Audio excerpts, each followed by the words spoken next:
Hi everyone, and welcome to week 2. As usual, I'm going to begin week 2 with an overview of the content and tasks you'll be completing this week. Week 1 was all about exploring grading practices. Hopefully you've been challenged in your thinking about the way we could go about grading to make grading a better system for everyone. This week we're going to take a big picture look at assessment.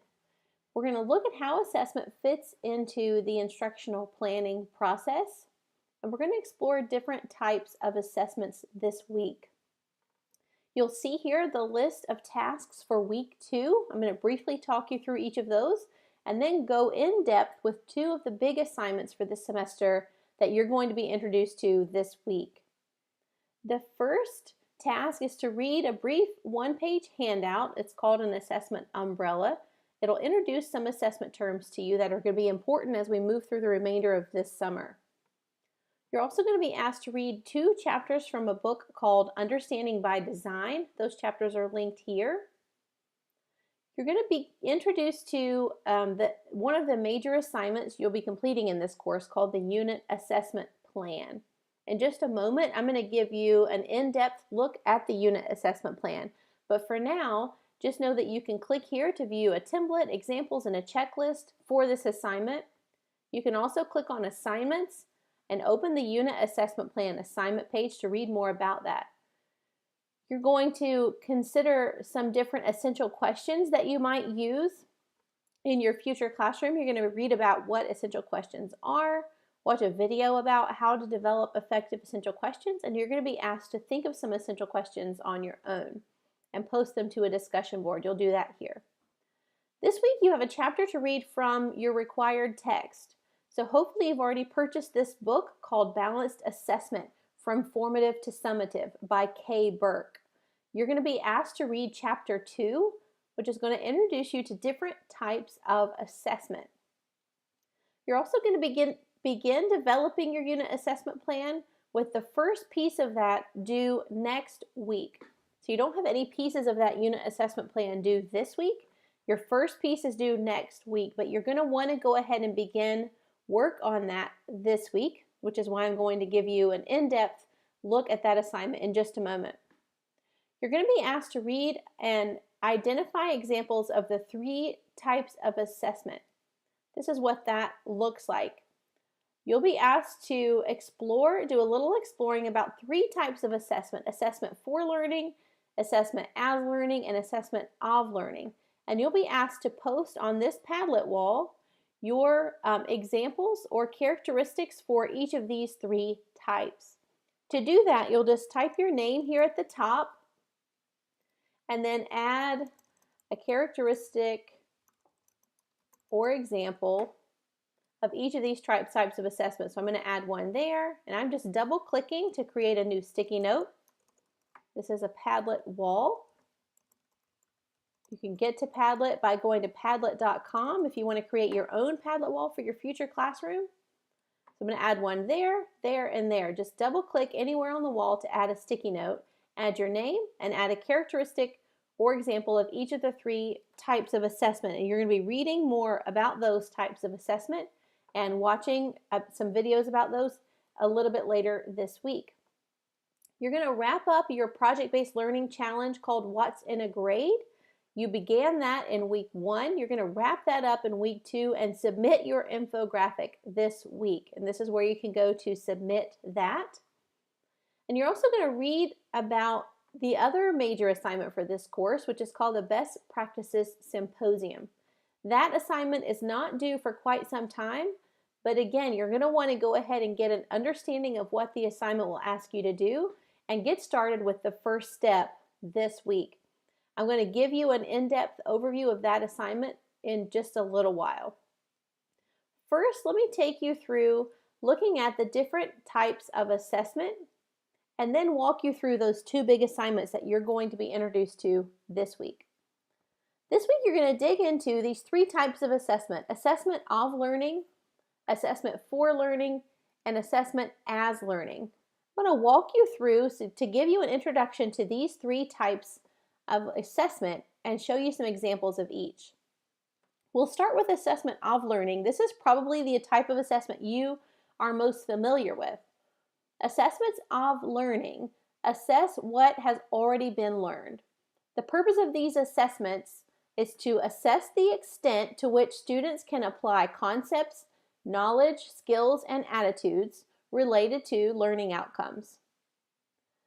Assessment of learning is used to determine student proficiency in relation to course learning outcomes.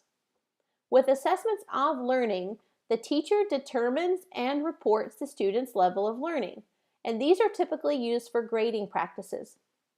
You can think of assessments of learning as autopsies. These are done after the fact, so a period of learning, a unit of instruction has already taken place, and these are assessments to find out what and how much students learned.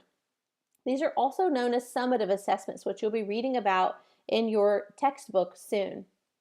An example of an assessment of learning is a test or a quiz, something that comes at the end of a chapter or the end of a unit, or even the end of a semester or a year. Those are assessments of learning. The purpose is to assess what students have already learned. The second type or purpose of assessment is assessment for learning. These are assessments for students' future learning. These are to assess in order to determine what to do next. So the goal of an assessment for learning is to assess student progress and learning needs in relation to outcomes. So instead of waiting until it's too late to do like an autopsy or an assessment of learning, these assessments are ongoing and they enable teachers to determine next steps for advancing student learning.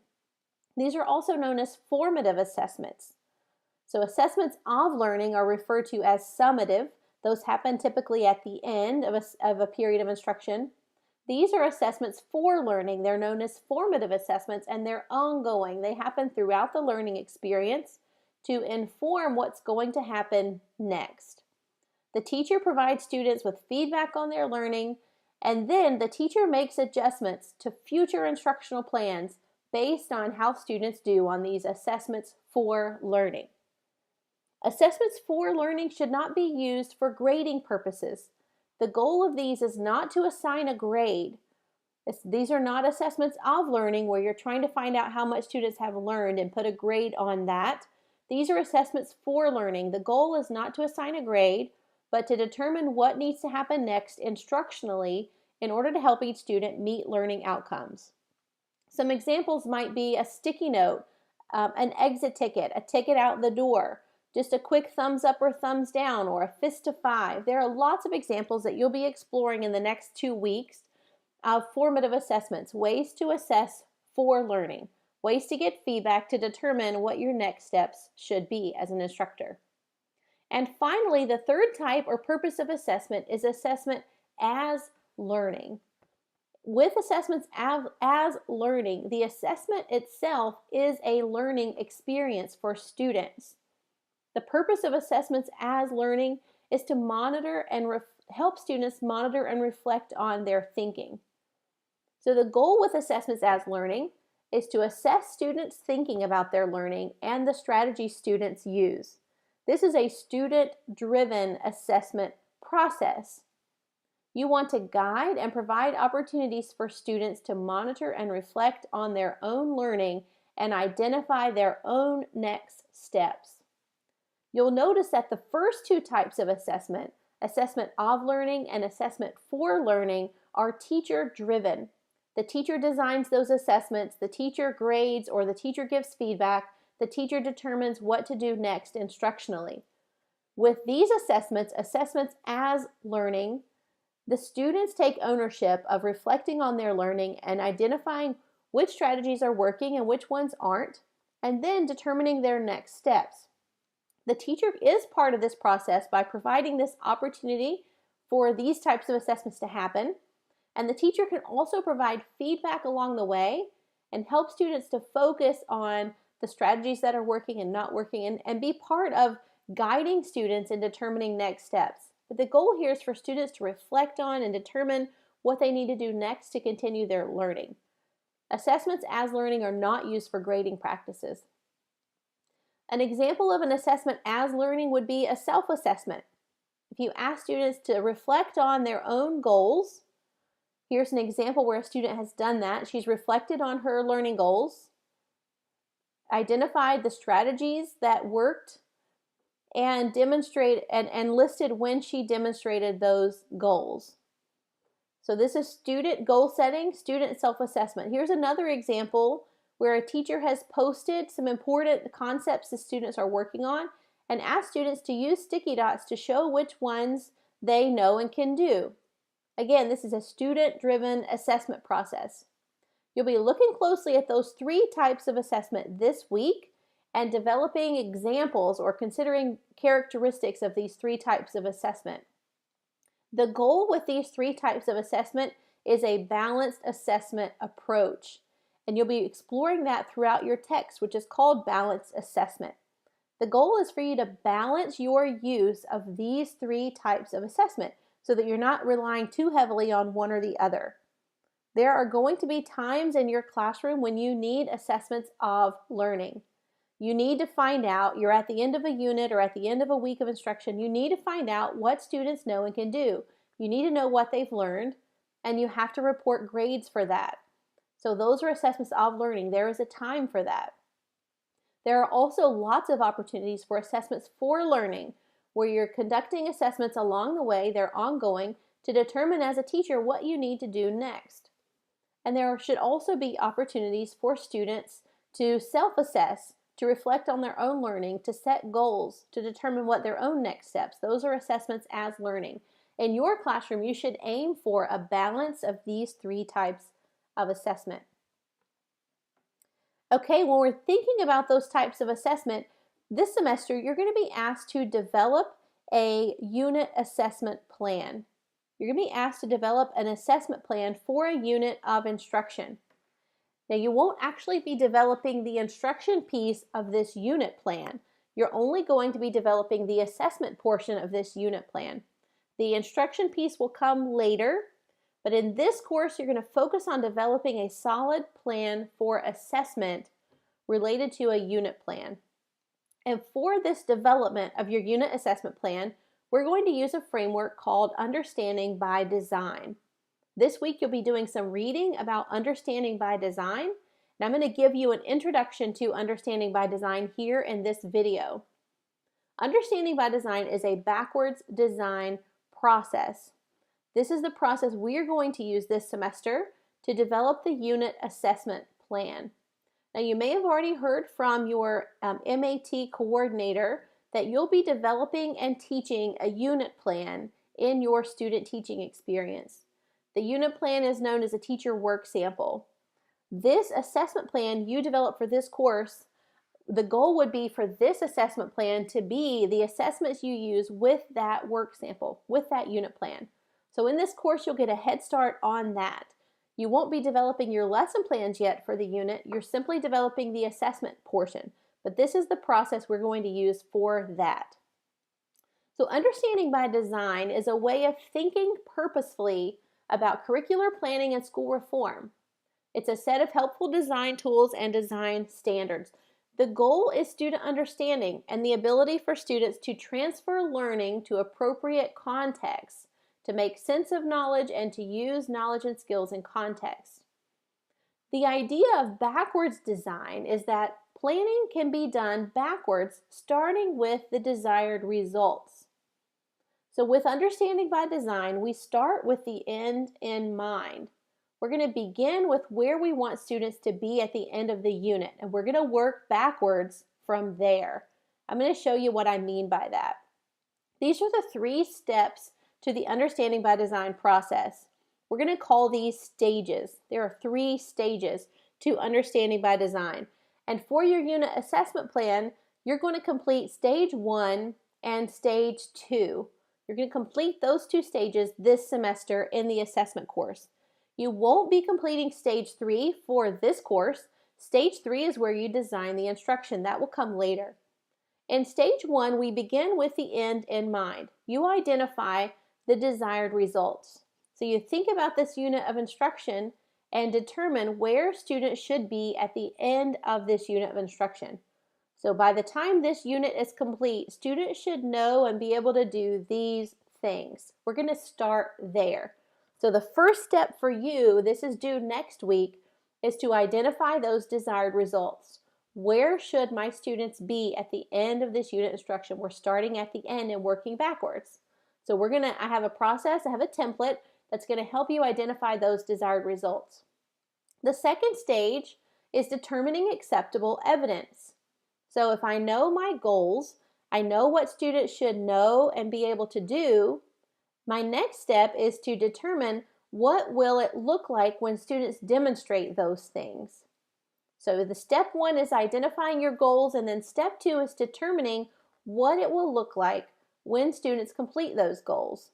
When students master those content standards, how will I know?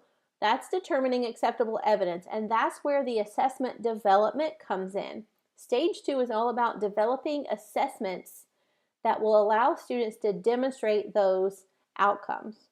So stage one, we identify the outcomes. We start with the end in mind. Then we develop assessments that will show us whether students have met those outcomes. And in stage three, we develop a learning sequence, a sequence of instruction that will help students work toward mastery of those standards. So stage three is the lesson planning process that actually comes last in this backwards design process. Now, a lot of teachers do this the other way. They start with stage three. They start with some lesson plans, or they start with a sequence of instruction, or they look on Pinterest and they find a really great idea or an activity and they think that's where I'm going to start. And then they get to the end of the unit and develop an assessment based on what they actually taught. But what Wiggins and McTighe, who developed Understanding by Design, would encourage us to do instead is to begin with the end in mind and then develop our assessments and our instructional sequence to make sure that all of our instruction is aligned with what students need to know and be able to do. That's really the goal of Understanding by Design. So we're going to work through stage one and stage two. By the end of stage two, you're going to have a solid assessment plan in place for your unit plan. And then your only piece left will be develop a sequence of learning experiences, a sequence of instruction that will get students to be able to demonstrate proficiency on those assessments, demonstrating that they have achieved those desired results. UBD, or Understanding by Design, is a continuous improvement approach to curriculum design and learning. You should be gathering information all along the way to make adjustments to your instruction. So even though with Understanding by Design, you develop a solid unit of instruction, a solid unit plan, you'll be gathering feedback from students along the way through the use of those assessments for learning to make adjustments to your instruction as needed. Here's an example of the backwards design process. When I'm developing a course, this course for example, I use the backwards design process. I start by identifying student learning outcomes. What are the things students need to know and be able to do by the end of this course? I look at the big, broad outcomes for the end of the semester. I consider what students need to know and be able to do. Next, I create assignments and assessments that will help me determine whether students know and can do those things.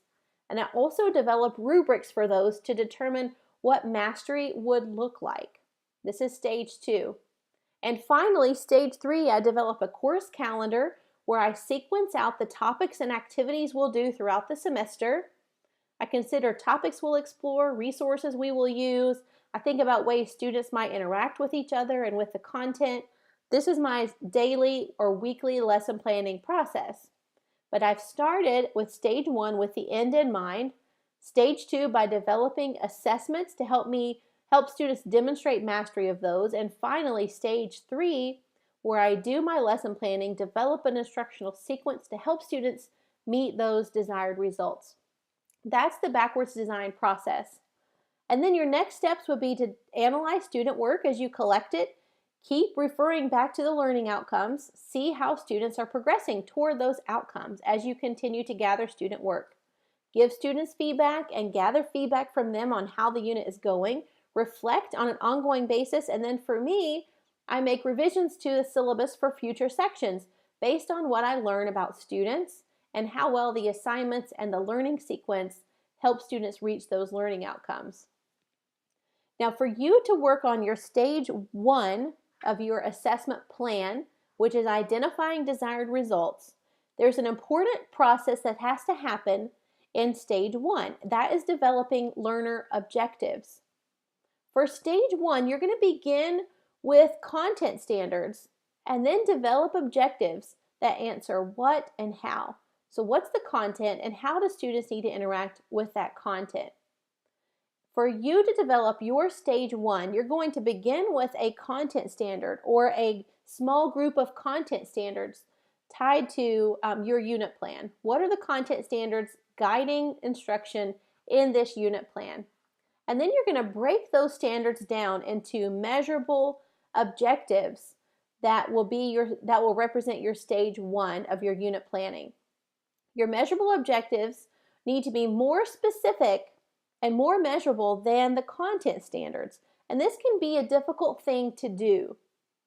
What you'll want to do is start with your content standard, or perhaps you have 2 or 3 content standards that are closely related. And then you're going to have to break those down into specific measurable objectives. And then you'll take those objectives and develop assessments to find out whether students have met those objectives. I want to show you some examples to help you work through this process of starting with the content standard and then breaking it down into specific and measurable objectives. An example here is of a content standard says, determine the meaning of words and phrases as they are used in the text, including figurative and connotative meanings. Analyze the cumulative impact of specific word choices on meaning and tone.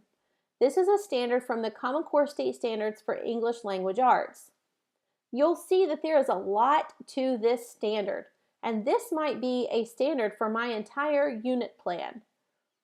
But in order for me to develop assessments that are closely aligned with this standard, I first have to break this standard down into some specific measurable objectives. And typically from one standard, I would be able to develop anywhere from like 3 to 7 specific measurable objectives from that one content standard. And it just depends on how complex your standard is. So from this large, complex standard, I would then develop several small, specific, measurable objectives. And all of these objectives should help me determine whether students have met this standard. Here's an example of what an objective might look like from this specific standard. It says students will identify 3 examples of figurative language in the text and create a visual representation depicting the meaning of each example. So there's something specific and measurable so that I will know whether students know and can do this standard. But this is only one piece of that standard. This would be just one of the objectives that would come from this standard, and I would need to develop more objectives to make sure that I've broken this standard down into all of its parts in a specific and measurable way. And then I would develop assessments or assignments that would allow students to demonstrate these objectives. Here's another example. A standard might say, cite strong and thorough textual evidence to support analysis of what the text says explicitly, as well as inferences drawn from the text. So this is a complex standard again. I can break that down into some specific measurable objectives. Here's an example. Students will know how to use text evidence to support a claim about the text. Okay, so students have to be able to use text evidence to support a claim. Another objective from this same standard might be, students will be able to differentiate between explicit textual evidence and inferences drawn from the text by citing examples of each. Because in order to master this standard, students are going to have to differentiate between textual evidence that's explicit and inferences that are drawn from the text. So if I take this standard and I break it down into specific objectives, then my next step would be in stage 2 to develop some assessments to determine whether students have met these objectives.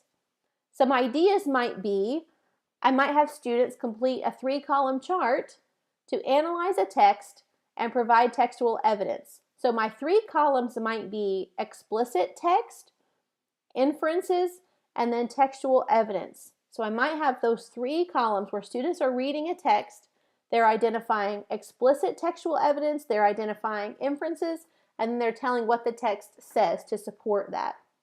That might be an example of an assignment or an assessment to help me see if students can do this.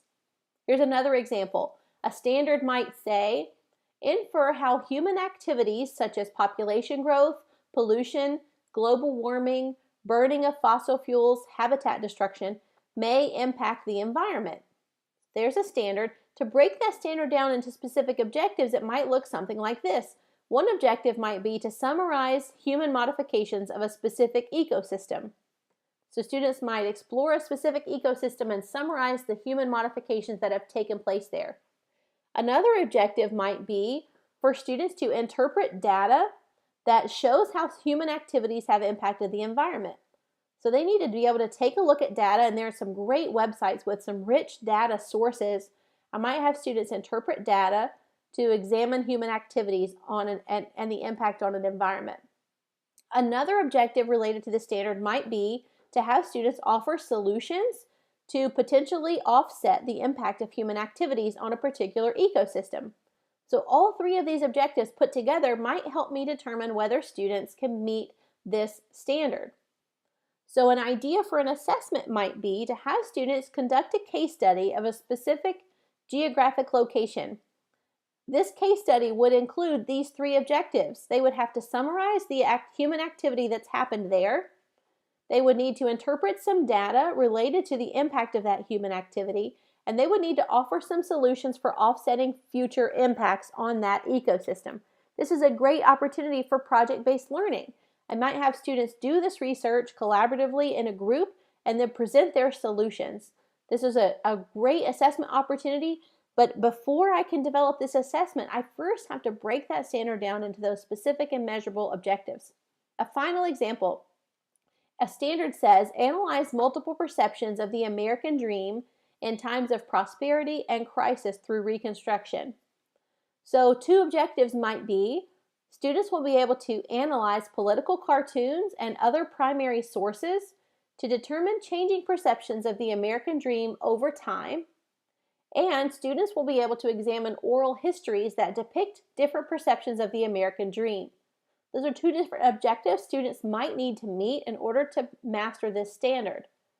So for an assessment idea, I might have students design and conduct mock interviews with historians and Americans related to perceptions of the American dream.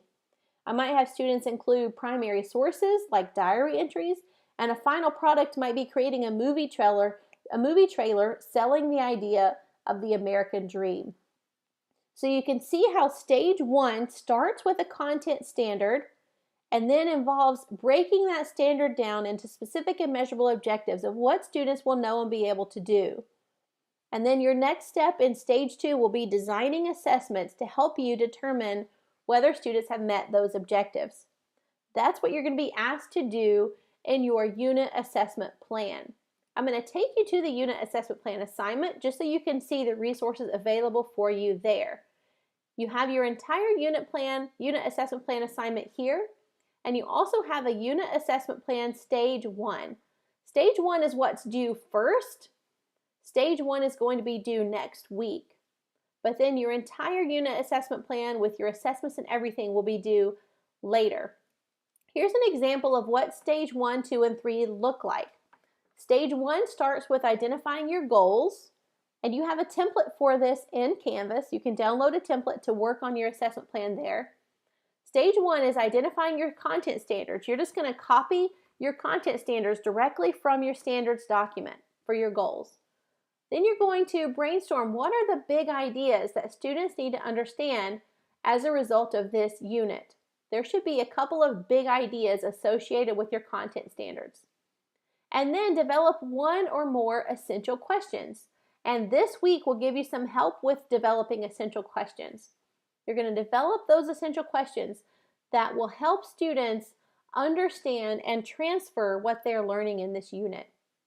And finally, you're going to take this content standard and break it down into a list of specific measurable objectives. These are the things students will know and be able to do. You can refer back to the examples I shared earlier of taking those standards and breaking them down. Those objectives are things that will be listed here. In this portion of your stage 1 document, you should list all of the objectives that students will need, everything students will know and be able to do in order to master this content standard at the top. That's what this stage should include. This is stage 1, this entire piece here. This is stage 1, all the way down to developing these specific measurable objectives, what students will know and be able to do. That's what's due next week, stage 1. All you're doing is taking your content standard and breaking it down in stage 1. And then in stage 2, which is going to be due at the end of the summer, you're going to develop your assessments. This is your acceptable evidence. How will you know if students know and can do these things? That's what happens here in assessment 2, in stage 2. And then finally in stage 3, which you won't be doing in this course, but you'll be doing later for your teacher work sample, you'll develop your learning sequence, your instructional sequence that will get students to be able to demonstrate proficiency on these assessments and demonstrate mastery of these content standards. That is your unit assessment plan. Let's look back at your week 2 overview page. And you'll see that for week 2, all you need to do is be introduced to the unit assessment plan and begin, right here it says begin development, stage 1 is due next week. So be thinking you need to identify your content standard and start working on breaking it down. This looks like a short process, but it's actually the most important piece of your entire unit plan. The entire Understanding by Design process all hinges on stage 1. You have to be very explicit in developing those things students will know and be able to do, because that's where you will develop your assessments from. That's how you'll be able to develop assessments that are aligned with those content standards. You're also going to be introduced to another assignment this week. I'm going to give you a very brief introduction to that right now. You can read more about this assignment in Canvas, as you can with all of the assignments. This is called the Best Practices Symposium. The Best Practices Symposium is one of your 6 evidences for teacher licensure in the state of North Carolina. There are evidences that you have to demonstrate in order for us to recommend you for licensure. One of those evidences is related to leadership and collaboration. And this assignment is designed to help you demonstrate leadership and collaboration. Again, this is important. This is one of the evidences for teacher licensure. So this is not just an assignment for this course, but this is one piece of your overall portfolio you'll be building in order to be recommended for teacher licensure. There are 7 steps for completing the Best Practices Symposium. In this course, you're only going to be completing steps 1 through 4. After you finish the assessment course, later in the fall semester, you'll finish up the Best Practices Symposium by completing steps 5, 6, and 7. For now, you only need to worry about steps 1, 2, 3, and 4. The goal of the Best Practices Symposium is for you to be able to identify the needs of a school district and develop strategies to help the school district analyze and meet that need. That's the Best Practices Symposium in a nutshell. You're identifying a need that a school district has, and you're taking leadership to develop a plan to help that district meet the need. That's the big picture of what you're doing here for the Best Practices Symposium. You'll find all the resources you need, including a very detailed explanation with step-by-step instructions. You'll find all of that in Canvas. For now, I just want to give you a big picture overview. Your first step is to carefully read a strategic plan from a local school district. You'll find that strategic plan in Canvas in the Best Practices Symposium assignment. Every school district in North Carolina has a strategic plan. The strategic plan is posted to each district's website, should be, and the strategic plan is what guides everything that happens in the school district. All of the decisions that are made at the district level and at each individual school are guided by the strategic plan. The strategic plan identifies the school district's strengths and areas for improvement and identifies specific needs for the district, and then it includes specific strategies or an action plan for how the district is going to meet those needs. Your job is to read the strategic plan for a local school district. You'll find it in Canvas. And then to select one goal from that strategic plan to focus on for the Best Practices Symposium. You're going to review district data that's already listed on the strategic plan to see what the districts are already doing, to see what the district is already doing to meet this goal.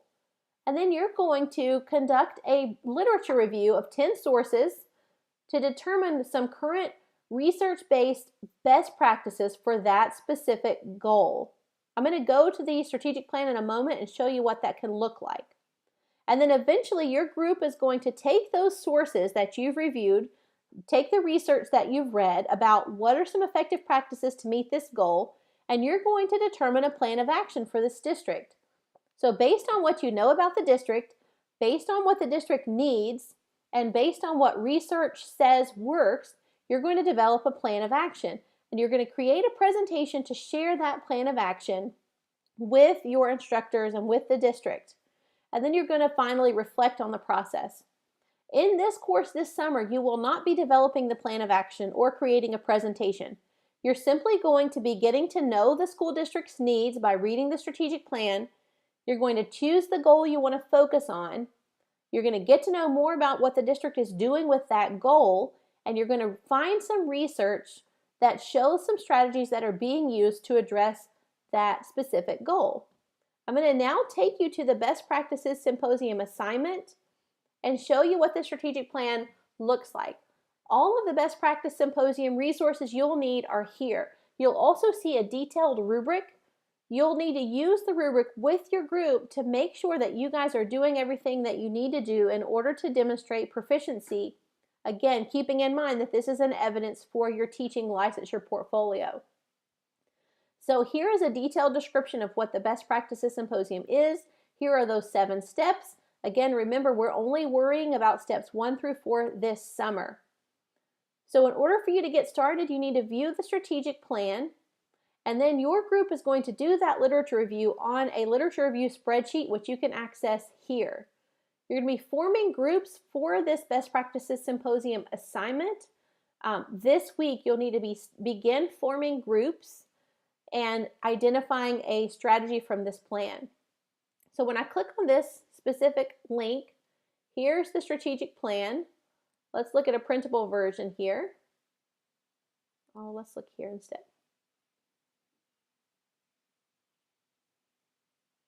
And it says it's loading. It's taking a moment.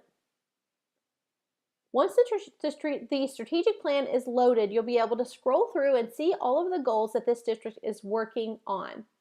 You're going to focus only on one goal. You'll get to read an introduction to the district, read some demographic information, a little bit about the district goals, and then you'll see these are their 6 priorities, or their 6 big goals for their strategic plan. You're going to choose one of these, but I only want you to focus on these first 5. Please avoid this last one, which is related to operations. There's not really anything there that you can influence, but these first 5 you can. So let's take a look at those. The first is student success. So you'll read here what their goal is. Here's their goal for student success and a brief summary of that. And then you'll see the strategies they're already implementing for student success. Here's strategy 1, and here are the specific indicators for strategy 1. Here is strategy 2 related to student success, and these are all the things they're already doing. Here's strategy 3 related to student success and all the things they're already doing, and then strategy 4 related to student success. If you choose student success as your goal, the action plan you and your group develops cannot be something that's already happening at the district level. You need to offer something new. You're going to propose something new based on what you know about the district and what you found out from the literature review. The next goal is lifelong literacy. Here's their specific goal related to lifelong literacy, a summary of what that means, and here you'll see their strategies and the action plan they already have in place related to lifelong literacy. Again, if you're going to choose lifelong literacy, you will be suggesting a strategy that's not already happening.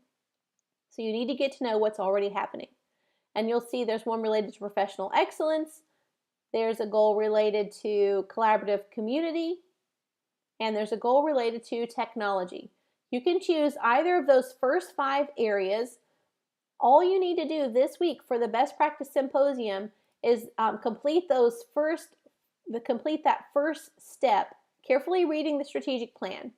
That's all I want you to do right now is read the strategic plan this week and get together with your group. Then soon you're going to be selecting a goal from the strategic plan as your group's focus. So get together with your group, read through the strategic plan, and be thinking about which goal you might focus on. You don't have to do anything with the literature review yet. That's going to come later. Okay, so that's an overview of week 2. Remember that you can get to all of the week 1 resources and tasks from this week 2 tasks page, and you can also access them here throughout the week 2 module. Everything in week 2 is due July 19th.